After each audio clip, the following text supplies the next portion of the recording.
জয় শ্রীকৃষ্ণ, রাধে রাধে। ওম নমো ভগবতে বাসুদেবায়।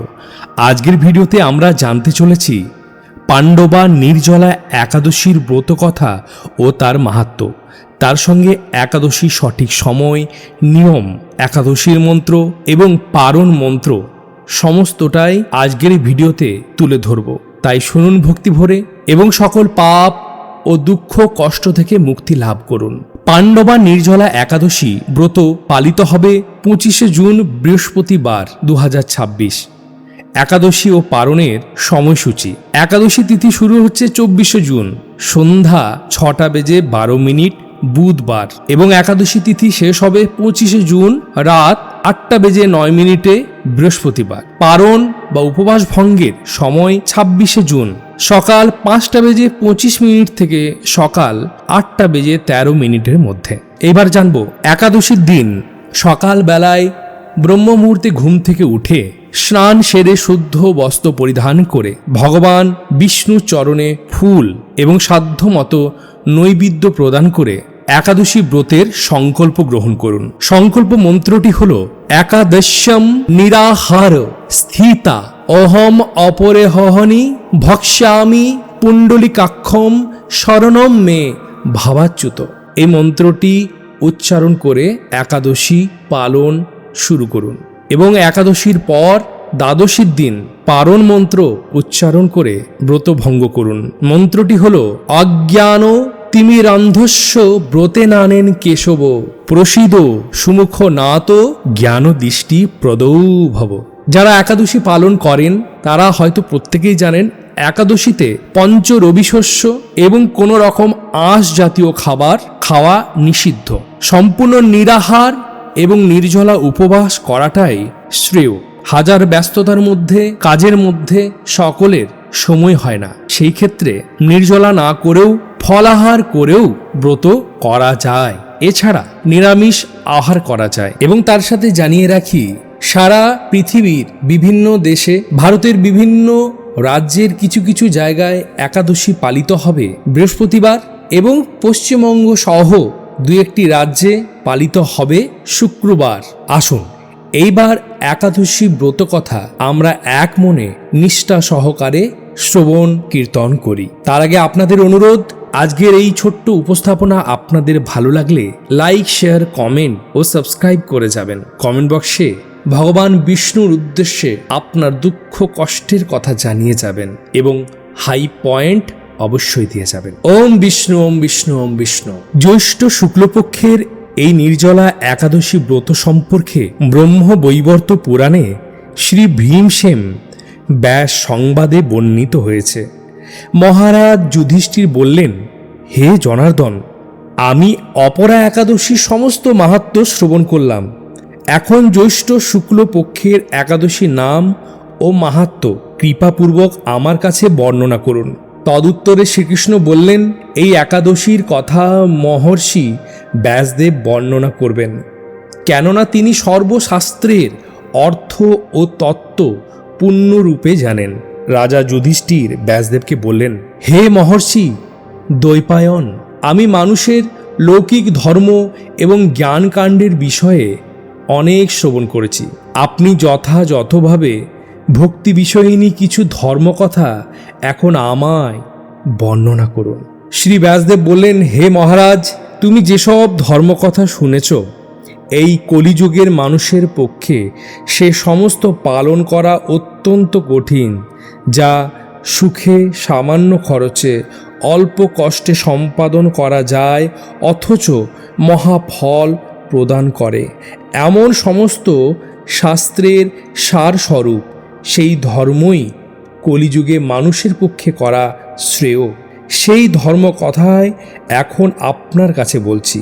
উভয় পক্ষের একাদশীর দিনে ভোজন না করে উপবাস ব্রত করবে। দ্বাদশীর দিনে স্নান করে শুচিশুদ্ধ হয়ে নিত্যকীর্ত সমাপনের পর শ্রীকৃষ্ণের অর্চন করবে। এরপর ব্রাহ্মণদের প্রসাদ ভোজন করাবে। অশৌচাদিতেও এই ব্রত কখনো ত্যাগ করবে না। যে সকল ব্যক্তি স্বর্গে যেতে চায় তাদের সারা জীবন এই ব্রত পালন করা উচিত। পাপ কর্মে রত ধর্মহীন ব্যক্তিরাও যদি ভোজন না করে তবে তারা যম যাতনা থেকে রক্ষা পায়। শ্রী ব্যাসদেবের এই সব কথা শুনে গদাধর ভীমসেন অসত্য পাতার মতো কাঁপতে কাঁপতে বলতে লাগলেন, হে মহাবুদ্ধি পিতামহ, মাতা কুন্তী, দ্রৌপদী, ভ্রাতা যুধিষ্ঠির, অর্জুন, নকুল ও সহদেব এরা কেউই একাদশীর দিনে ভোজন করে না। আমাকেও অন্ন গ্রহণ করতে নিষেধ করে, কিন্তু দুঃসহ ক্ষুধা যন্ত্রণার জন্য আমি উপবাস করতে পারি না।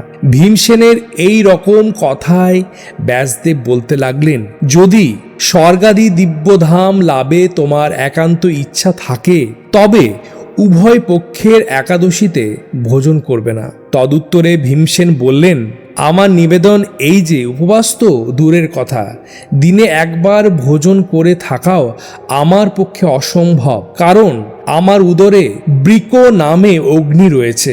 ভোজন না করলে কিছুতেই সে শান্ত হয় না। তাই প্রতিটি একাদশী পালনে আমি একেবারেই অপারগ। হে মহর্ষি, বছরে একটি মাত্র একাদশী পালন করে যাতে আমি দিব্যধাম লাভ করতে পারি, এইরকম কোনো একাদশীর কথা আমাকে নিশ্চয় করে বলুন। তখন ব্যাসদেব বললেন, জ্যৈষ্ঠ মাসের শুক্লপক্ষের একাদশী তিথিতে জলপান পর্যন্ত না করে সম্পূর্ণ উপবাস থাকবে, তবে আচমনের দোষ হবে না। ওই দিন অন্নাদি গ্রহণ করলে ব্রত ভঙ্গ হয়। একাদশীর দিন সূর্যোদয় থেকে দ্বাদশীর দিন সূর্যাস্ত পর্যন্ত জলপান বর্জন করলে অনায়াসে 12টি একাদশীর ফল লাভ হয়। বছরের অন্যান্য একাদশী পালনে অজান্তে যদি কখনো ব্রত ভঙ্গ হয়ে যায়, তাহলে এই একটি মাত্র একাদশী পালনে সেই সকল দোষ দূর হয়। দ্বাদশীর দিনে ব্রহ্ম মুহূর্তে স্নানাদি কার্য সমাপ্ত করে শ্রীহরির পূজা করবে। সদাচারী ব্রাহ্মণদের বস্ত্রাদি দান সহ ভোজন করিয়ে আত্মীয় স্বজন সঙ্গে নিজে ভোজন করবে। এইরূপ একাদশীর ব্রত পালনে যে প্রকার পুণ্য সঞ্চিত হয়, এখন তা শ্রবণ করো। সারা বছরের সমস্ত একাদশীর ফলই এই একটি মাত্র ব্রত উপবাসে লাভ করা যায়। শঙ্খ চক্র গদা পদ্মধারী ভগবান শ্রীকৃষ্ণ আমাকে বলেছেন, বৈদিক ও লৌকিক সমস্ত ধর্ম পরিত্যাগ করে যারা একমাত্র আমার শরণাপন্ন হয়ে এই নির্জলা একাদশী ব্রত পালন করে, তারা সমস্ত পাপ থেকে মুক্তি লাভ করতে পারে।